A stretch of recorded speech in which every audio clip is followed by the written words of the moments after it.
Hello there, this is Miss Nakayama, and today's lesson is Q.3, solving quadratic equations using square roots. So we're going to do a quick review of what are square roots, what are we talking about, properties of radicals. So first off, this little thing right here, this expression, all right, you need to know the symbol, which is this little funky looking thing. That symbol is called a radical. And that radical can change according to the n, which is called the index. Okay, all the ones we're going to be talking about in this lesson aren't going to have a number there, so you need to understand that if there's no number there, it's understood to be a 2 because it is the square root of a number, but we don't write the 2. We write it if it's anything other than a 2. And then the a, the expression underneath the radical, is called the radicand. So you need to be familiar with those terms. A radical expression is any expression that contains a radical, and it is in simplest form when you meet all three of these conditions.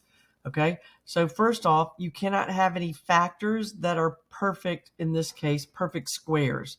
Perfect nth powers would be when we get to later.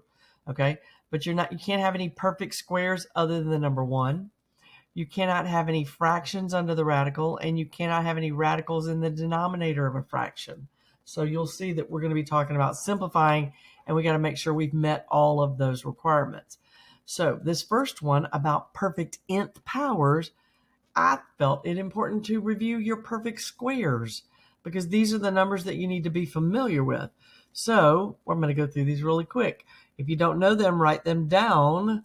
You need to be familiar with them and see them in a problem. So 1 squared is 1, 2 squared is 4, 9, 16, 25, 36, 49, 64, 81, 100, 121, 144, 169, 196, 225, 256, 289, 324, 361, 400, 441, 484, 529, 576, and 625.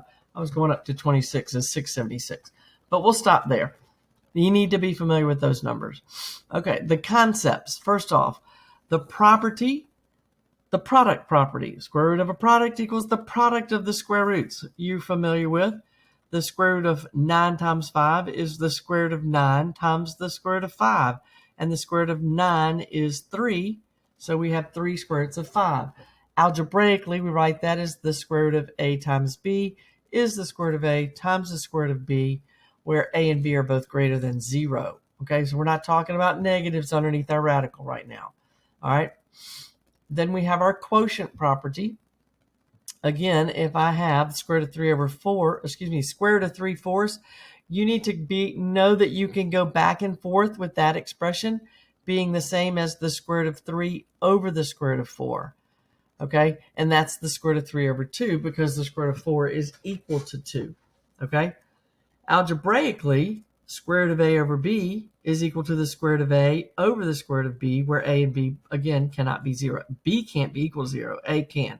We can have 0 on the top. We cannot have 0 on the bottom. Okay, so simplifying.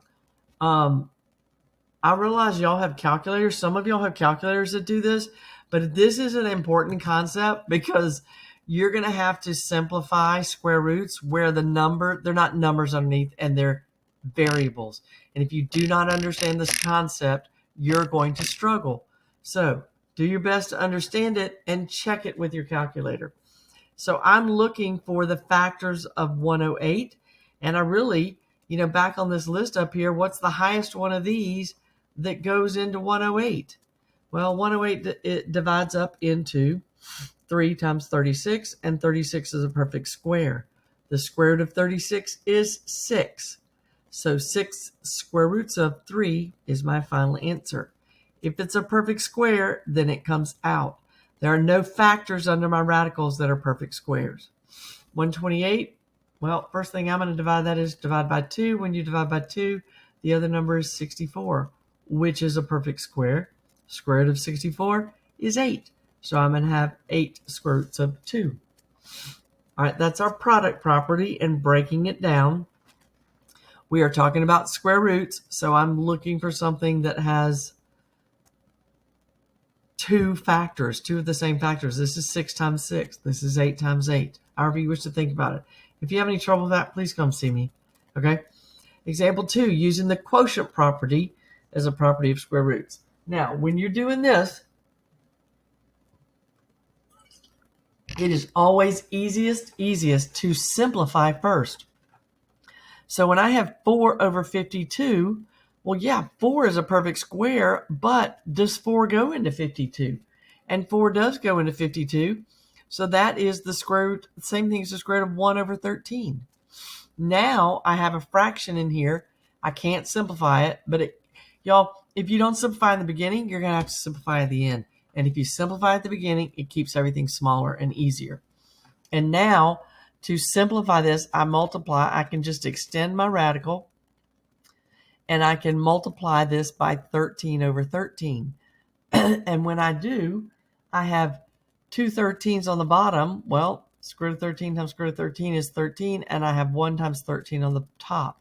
So that is the square root of 13 over 13. I think y'all already know this because we've kind of dealt with this, and y'all have told me how to do it. Okay? Now, look at square root of 5 over the square root of 48.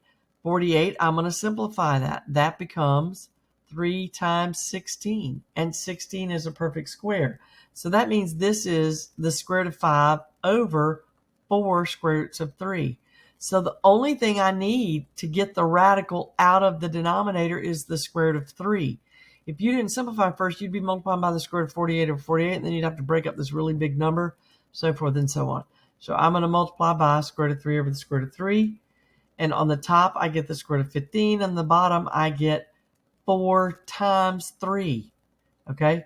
So if you don't know anything, one of the things that you absolutely need to remember is that the square root of x times the square root of x is equal to x.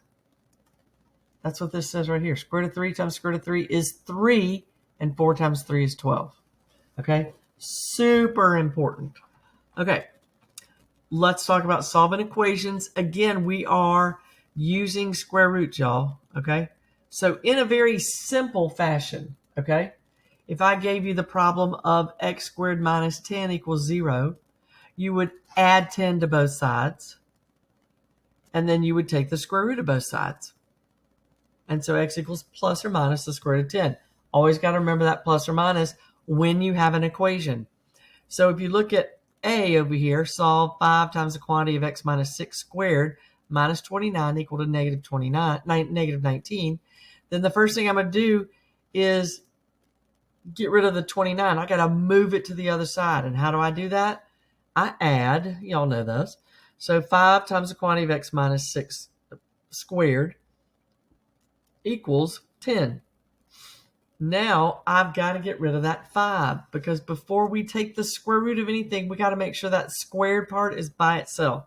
So I divide by 5, and I'm going to have x minus 6 quantity squared equals 2. Then I'm going to come and take the square root of both sides. And when I take the square root of the left, I get x minus 6. And the square root of the right is plus or minus the square root of 2. And then I add 6 to both sides of my equation, and that is my answer. Okay, last problem.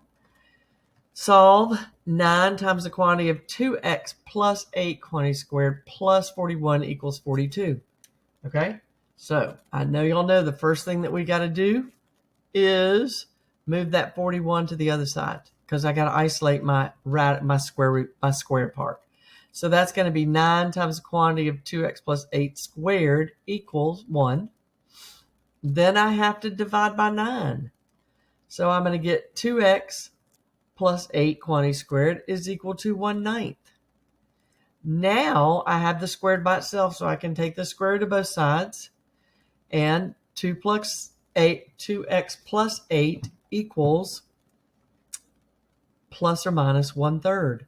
Because the square root of 1 up here is 1, and the square root of 9 is 3.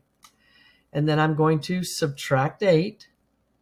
2x equals negative 8 plus or minus 1/3. Use your calculator if you need to. And y'all, at this point in math, we keep everything as improper fractions. It's a lot easier.